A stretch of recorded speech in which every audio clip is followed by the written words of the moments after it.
Welcome back, dear listeners, to yet another exciting episode of the Cartomancy Chronicles with Diemzo and Ymzo. Today, we embark on a majestic journey with the King of Hearts, the card renowned for its emotional intelligence and leadership. I'm your host, Ymzo, and with me, knock it off, Enzo. Remember, I'm the host. Here we're the co-host, all right? We talked about this. You remember how this works? And yes, everyone, I'm back. I'm doing well. Nothing's wrong here. Me and Jasper just went on a little quest. All right, Enzo. We went to go find the largest rubber chicken in America. Spoiler alert.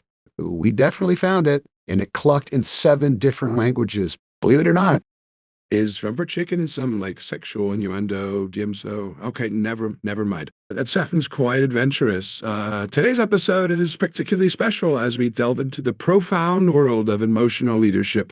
And what better card to represent this than the King of Hearts? Now, Enzo, get your mind out of the gutter. Jeez. All right. So, the King of Hearts is all about commanding with emotional intelligence and leading with empathy. But before we introduce our guest, let's dive into our special segment, Emotional Tales. You got to picture this. The mighty Poseidon, god of the sea, facing a raging storm that threatens his underwater kingdom.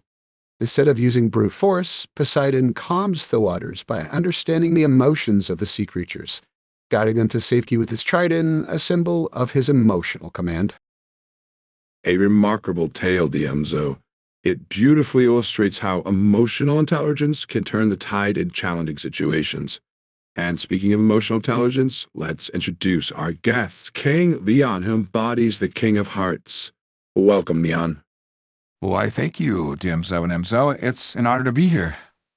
Leon, you've had quite the journey as a leader in emotional matters. Could you share a bit about your background and how you've embraced the qualities of the King of Hearts? Absolutely. As a leader, I've always believed in the power of empathy and emotional intelligence. My journey began with understanding my own emotions and using that knowledge to guide others. It's about creating a safe space where people can feel heard and valued. That's truly inspiring, Leon. Let's discuss your past experiences in emotional leadership. How did you manage to lead with empathy during extremely challenging times? One significant experience I had was during a major organizational change.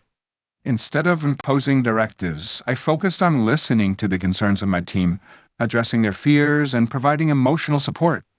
This approach not only eased the transition, but also strengthened our bond as a team. Wow, that's a perfect example of the King of Hearts in action. Now, let's lighten the mood with a little humor. Enzo, did you know that Poseidon's trident is not just for controlling the seas, but also for pointing out the best seafood restaurants? Yes, and I'm sure he uses it to get the best seats too. Leon, your leadership style seems to be quite effective. What advice would you give to aspiring leaders? You gotta embrace emotional intelligence, understand your own emotions and those of others. Lead with empathy and always strive to create an environment where people feel valued and understood. Wise words, Leon. And with that, we'll take a short break as we dive deeper into the world of emotional intelligence and leadership in part 2. Wait, try to tell me you never went on an actual date, Diemzo? Come on, bruh. Oh, no answer for you, Priscilla, now in part 3? Okay, all right, cool. See you next time, everybody.